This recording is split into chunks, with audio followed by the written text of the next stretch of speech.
आज आपल्याला 1.2 meaning, objective and interdependence of monetary and fiscal policy हे पाहायचं आहे. आज आपण मौद्रिक धोरण आणि राजकोषीय धोरण हे बघणार आहोत. इंटरडिपेंडन्स जे आहे परस्पर अवलंबन ते आपण नंतरच्या पिरियडला बघूया, कारण की 1.2 आणि 4.2 हे एकच आहे. सगळ्यात आधी आपण मौद्रिक धोरण पाहूया. मौद्रिक धोरण या शब्दावरून आपल्याला हे लक्षात येते की मौद्रिक म्हणजे मुद्रा. कोणतेही आर्थिक उद्दिष्ट जर साध्य करायचे असते तर मौद्रिक धोरण हे फार महत्त्वाचं साधन आहे. मौद्रिक धोरणाचा संबंध हा अर्थव्यवस्थेच्या चलनविषयक व्यवस्थेशी असतो.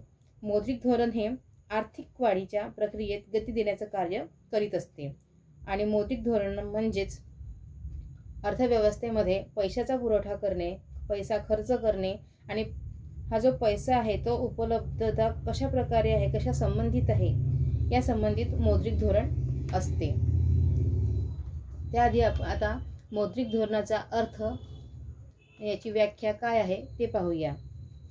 प्रोफेसर जॉन्सन यांनी मौद्रिक धोरण म्हणजे केंद्रीय बँकेचे ते धोरण होय की ज्याद्वारे केंद्रीय बँक सामान्य आर्थिक धोरणाला प्रमुख मानून ते उद्दिष्ट प्राप्त करण्यासाठी मुद्रा पुरवठ्यावर नियंत्रण ठेवतो असं म्हटलेलं आहे. तसेच पॉल एझिंग यांनी विशिष्ट चलनी व्यवस्थेच्या अस्तित्वामुळे व कार्यवाहीमुळे निर्माण होणाऱ्या लाभाचे कमालीकरण व तोट्याचे किमानीकरण करण्याचा एक प्रयत्न म्हणजे मौद्रिक धोरण आहे असं सांगितलेलं आहे. म्हणजे थोडक्यात आपल्याला हे लक्षात येते की मुद्रेच्या परिणामाचे म्हणजेच विस्ताराचे आणि किंवा संकोचाचे धोरण म्हणजे मौद्रिक धोरण आहे, हे याच्यावरून आपल्याला दिसून येते. सर्वसाधारणपणे आपण जर बघितलं तर मौद्रिक धोरणाची ही जी उद्दिष्ट साध्य करण्याचं एक साधन म्हणजे मध्यवर्ती बँक आहे आणि मध्यवर्ती बँकेचा जो पैशाचा पुरवठा आहे ते नियंत्रण ठेवण्याचं काम हे मौद्रिक धोरण करत असते. आणि हे मौद्रिक धोरण पुरवठ्याचं नियंत्रण करण्यासाठी याची दोन साधने असतात. त्यामध्ये एक आहे संख्यात्मक साधने आणि दुसरं आहे गुणात्मक साधने. संख्यात्मक साधनामध्ये मध्यवर्ती बँक ज्या संख्यात्मक साधनांचा वापर करतात त्यामध्ये अधिकोष दर, खुल्या बाजारातील व्यवहार आणि रोख राखीव गुणोत्तरातील बदल इत्यादींचा समावेश होत असतो. तर गुणात्मक साधनांमध्ये ग्राहक कर्ज विनिमयन, आदेशाद्वारे नियंत्रण, कर्जाचे नियंत्रित वाटप, नैतिक मनधरणी आणि प्रसिद्ध तसेच प्रत्यक्ष कारवाई इत्यादींचा त्याच्यामध्ये समावेश होत असतो. अशा प्रकारे मौद्रिक धोरणाची दोन साधने झाली. एक आहे संख्यात्मक साधने, दुसरी आहे गुणात्मक साधने. आता आपल्याला मौद्रिक धोरणाची उद्दिष्टे पाहायची आहे. मौद्रिक धोरणाची उद्दिष्टे ही फार महत्त्वाची आहे, कारण की देशातील वित्तीय संस्था, व्यापारी बँक आणि नाणे बाजारातील अन्य घटक पैशाचा किंवा पतपैशाचा पुरवठा करण्याचे कार्य करीत असते आणि या पतपैशाचे योग्य नियमन शासन व मध्यवर्ती बँक या दोघांकडून केले जात असते.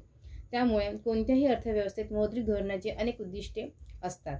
तशीच आपल्या पण इथे आहे, कारण की आर्थिक स्थिती, आर्थिक विकासाचा दर्जा आणि मुख्य समस्या यांचा विचार करून विशिष्ट काळाकरिता काही उद्दिष्ट ही मांडलेली असतात. त्यामध्ये नंबर 1 आहे तटस्थ मुद्रेचे उद्दिष्ट किंवा धोरण. किमतीचे निर्देशांक स्थिर ठेवणे हे चलनाचे उद्दिष्ट असते. तसंच तटस्थता मुद्रा धोरणामुळे मुद्रेचे कार्य फक्त वस्तू विनिमयातील अडचणी दूर करणे, विनिमय याचे साधन मात्र अल्प असते, त्यामध्ये वाढ करणे. मुद्रेचा कार्यभाग निष्क्रिय स्वरूपाचा असतो. तटस्थ मुद्रा धोरण म्हणजे अशा मौद्रिक अवस्था होय की ज्यामुळे वस्तू व सेवा यांचे मूल्य वस्तू विनिमय अर्थव्यवस्थेप्रमाणे ठरत असतात. नंबर 2 आहे विनिमय दराचे स्थैर्य. कोणत्याही देशाच्या मुद्रेला दोन प्रकारचे मूल्य असते, अंतर्गत मुद्रा मूल्य आणि विदेशी विनिमय मूल्य. अंतर्गत मुद्रा मूल्य हे मुद्रेच्या देशातील क्रयशक्तीवरून मोजण्यात येते. तसेच विदेशी विनिमय मूल्य हे एका देशाच्या प्रधान मुद्रेबरोबर दुसऱ्या देशाच्या किती मुद्रा यावरून आपल्याला कळून येत असते. आताच्या युगात जर आपण बघितलं की तर देशामध्ये आंतरराष्ट्रीय व्यापार हा मोठ्या प्रमाणावर वाढलेला आहे, त्यामुळे विनिमय दरात सुद्धा स्थैर्य असणे आवश्यक ठरते. नंबर 3 आहे मूल्यस्थैर्य. मौद्रिक धोरणाचे महत्त्वाचं कार्य मूल्यावर नियंत्रण ठेवणे हे आहे आणि अल्प विकसित अर्थव्यवस्थेमध्ये विकसित प्रक्रियेला गती देण्याचा प्रयत्न केला जातो. तेव्हा कर्ज, मुद्रा, गुंतवणूक यांची एकूणच वाढ होत असते. रोजगार, उत्पन्न, मागणी बदल वाढत असल्यामुळे किमती वाढतात. या प्रक्रियेमध्ये तेजीची जी परिस्थिती निर्माण होते त्या परिस्थितीतून निघण्यासाठी मूल्यस्थैर्य फार महत्त्वाचं असते. अशा परिस्थितीवर केंद्रीय अधिकोष दर, बँक दर, खुल्या बाजाराचे व्यवहार आणि राखीव निधीच्या क्रमणेतील बदल याद्वारे नियंत्रण केलं जात असते. नंबर 4 आहे पूर्ण रोजगार.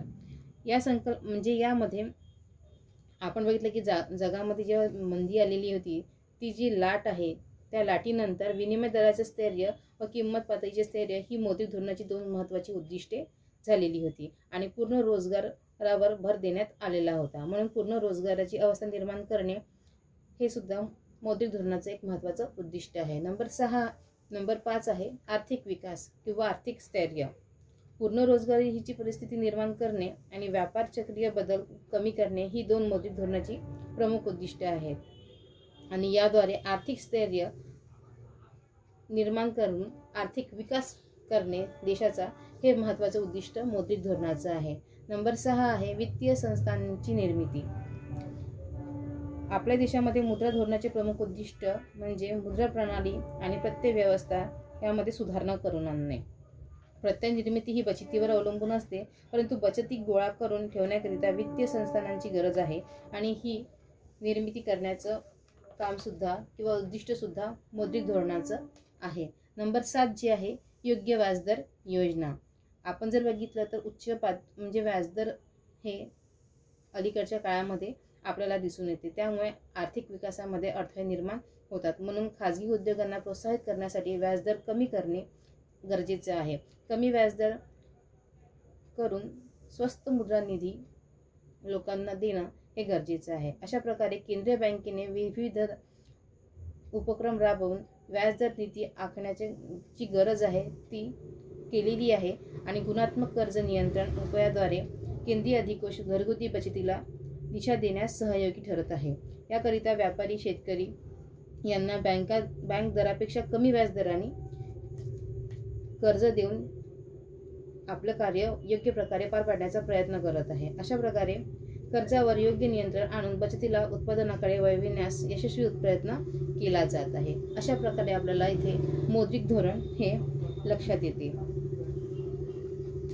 आता आपल्याला राजकोषीय धोरण हे पाहायचं आहे. राजकोषीय धोरण म्हणजे सरकारचं करविषयक धोरण असते. यामध्ये सरकारचा खर्च, सरकारचं ऋण याविषयीचं धोरण म्हणजे राजकोषीय धोरण असते. आता देशामध्ये जेव्हा जागतिक मंदी नंतर सार्वजनिक आय व्ययाचे सिद्धांत आणि राजकोषीय धोरण यामध्ये प्रतिकारक बदल घडून आलेले आहे आणि हे बदल प्रामुख्याने विकसित देशांच्या संबंधित झालेले आपल्याला दिसून येतात. अविकसित देशांच्या संदर्भात पद्धतशीर आणि सुसूत्र अशा राजकोषीय धोरणांचा विकास झालेला नाही आहे. आर्थिकदृष्ट्या अप्रगत अर्थव्यवस्थेत उत्पादन तंत्र ही जुन्या पद्धतीचीच आधारलेली होती आणि त्यामुळे अर्थव्यवस्थेतील आर्थिक समस्या विकसित देशांपेक्षा वेगळ्या प्रकारच्या आपल्याला दिसून येतात. राजकोषीय धोरण राजस्वाचा एक अविभाज्य भाग आहे आणि आर्थिक अस्थिरतेचा प्रतिकार करण्यासाठी निर्माण केलेलं एक साधन म्हणून राजकोषीय धोरणाकडे बघितलं जाते. म्हणून राजकोषीय धोरण म्हणजे सरकारचं कर विषयक, सार्वजनिक खर्च विषयक आणि सार्वजनिक ऋण विषयक असं धोरण आहे. यामध्ये आता आपण केन्स यांची राजकोषीय धोरणाविषयीचं मत काय आहे ते पाहूया. राजकोषीय धोरण म्हणजे ही एक अशी नीती होय की जी अर्थव्यवस्थेतील संतुलनकारी तत्वाच्या रूपात राजस्वाचा उपयोग करत असते. त्याचप्रकारे फ्रेड आर ग्लाहे यांच्या मतानुसार अर्थव्यवस्थेत पूर्ण रोजगारीची पातळी गाठण्यासाठी सरकारी खर्च आणि कर आकारणीचे विनिमयन म्हणजे राजकोषीय धोरण आहे. यावरून आपल्याला हे लक्षात येते की राजकोषीय धोरणाचा संबंध हा सरकारचं उत्पन्न आणि खर्चाशी असतो, कारण की सरकारी खर्च, कर आणि कर्ज उभारणी यातील परिवर्तनाद्वारे हे धोरण राबविलं जात असते. तसेच राष्ट्रीय उत्पन्न, उत्पादन व रोजगार यावर त्याचा परिणाम पडत असतो. अशा प्रकारे राजकोषीय धोरणाचा अर्थ आपण घेतलेला आहे. आता राजकोषीय धोरणाची वैशिष्ट्ये म्हणजे राजकोषीय धोरण हे एक कर, खर्च आणि कर्ज यांच्या कार्यक्रमात हेतुपुरस्पर केलेल्या बदलांचं एकत्रीकरण आहे आणि हे एकत्रीकरण सामान्यतः निर्माण होणाऱ्या तेजी आणि मंदीच्या प्रवृत्तीचा प्रतिकार करण्यास अतिशय योग्य असते. केंद्र सरकार राजकोषीय नीतीची सांभाळ राज्य सरकारच्या व स्थानिक सरकारच्या राजकोषीय नीतीशी घातली जात असते. राजकोषीय व अराजकोषीय नीतीचा एकमेकांशी विरोध निर्माण न होता त्या परस्पर पूरक वाहल्या जातात. तेजीच्या मंदीच्या प्रवृत्तीत एकच किंमत व लाभ यांचा परस्पर संबंधित विसंगती निर्माण झाल्यामुळे गुंतवणूक बचत यांच्यात परस्पर संबंधात विसंगती निर्माण झाल्यामुळे उद्भवतात. राजकोषीय धोरणाचा उपयोग या विसंगतीत तेजी मंदी निर्माण करण्याच्या वृत्ती नष्ट करण्यासाठी केल्या जात असतात. देशामध्ये लोकांना राजकोषीय नीतीचे जे तत्व समजते व या नीतीवर विश्वास ठेवून जेव्हा ते योग्य परिवर्तनाची अपेक्षा करतात तेव्हाच राजकोषीय नीती ही यशस्वी झाली असं आपण समजत असतो. अशा प्रकारे ही काही राजकोषीय धोरणाची वैशिष्ट्ये आहे. त्यामुळे आता आपल्याला राजकोषीय धोरणाची उद्दिष्टे पाहिजे आहे.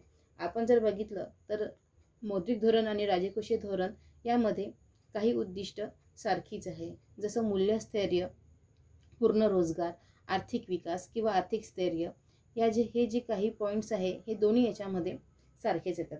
त्यामध्ये आता आपण नंबर 1 बघूया, आर्थिक विकास.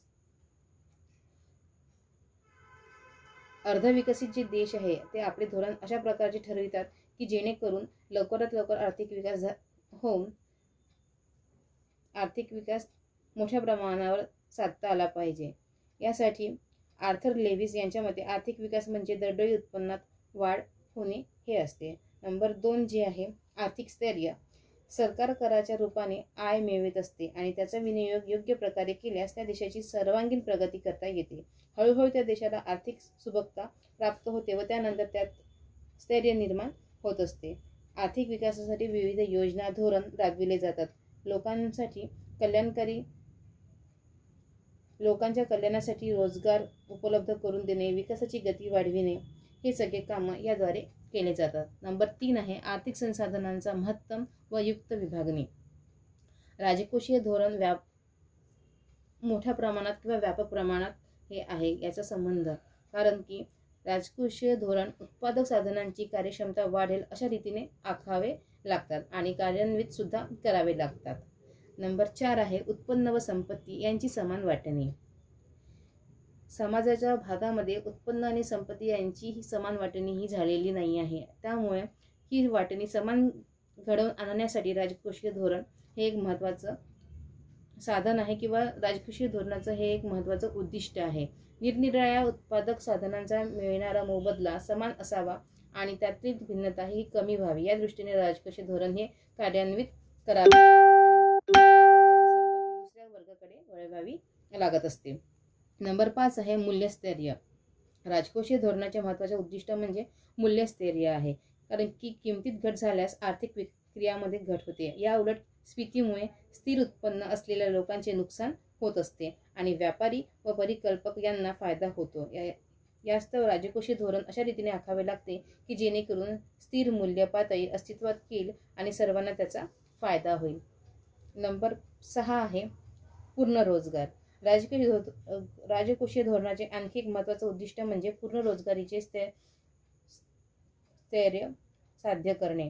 कारण यामुळे इतर सर्व उद्दिष्टे साध्य आपोआपच होत असतात.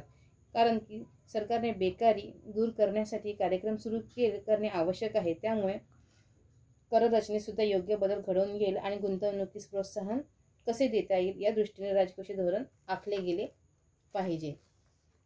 नंबर 7 आहे गुंतवणुकीचा दर वाढविणे. राजकोषीय धोरणाचे आणखी एक महत्त्वाचं उद्दिष्ट म्हणजे गुंतवणुकीचा दर वाढविणे. कारण की राजकोषीय धोरणानुसार सरकार नवनवीन उपक्रम राबवून जनतेच्या उत्पन्नात भर घालण्याचा प्रयत्न करतात. म्हणजेच गुंतवणुकीच्या प्रमाणात वाढ करण्याचा प्रयत्न करीत असतात. नंबर 8 आहे उत्पन्न वितरणातील विषमता कमी करणे. सरकारच्या राजकोषीय धोरणातून उत्पन्नाची विषमता कमी करण्याचा प्रयत्न हा नेहमीच केला जातो. उत्पन्नाची विभागणी ही समान असली पाहिजे जेणेकरून समाजातील प्रत्येक घटकाचा आर्थिक विकास हा साधता येईल. अशा प्रकारे आपल्याला राजकोषीय धोरण आणि मौद्रिक धोरण हे दोन्ही इथे लक्षात आलेले आहे. राजकोषीय धोरणामध्ये सगळ्यात महत्त्वाचे साधन म्हणजे कर आकारणी, सार्वजनिक खर्च आणि सार्वजनिक कर्ज या 3 गोष्टी महत्त्वाच्या असतात. आणि मौद्रिक धोरणामध्ये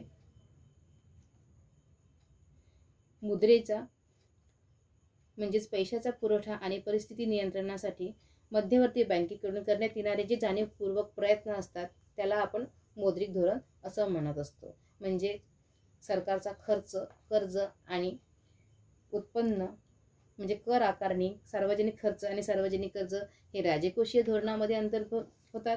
आणि पैशाचा पुरवठा आणि परिस्थिती नियंत्रणासाठी मध्यवर्ती बँकेकडून करण्यात येणारे जे जाणीवपूर्वक प्रयत्न आहे, म्हणजे पैशाच्या बाबत जे जाणीवपूर्वक प्रयत्न करण्यात येतात ते मौद्रिक धोरणामध्ये अंतर्भूत होतात.